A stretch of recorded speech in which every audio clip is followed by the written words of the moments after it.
I'd like to invite you to observe, to look deeply into the nature of a flame, to understand the birth and death of a flame. If we are capable of understanding the birth, the coming into being of a flame, the death,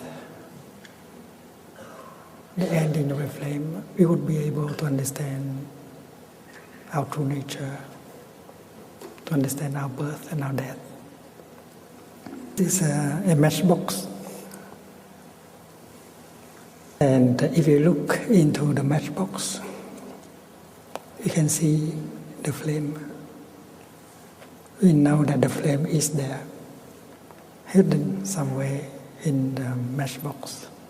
We cannot say that the flame is not there. It is somewhere there, somehow there.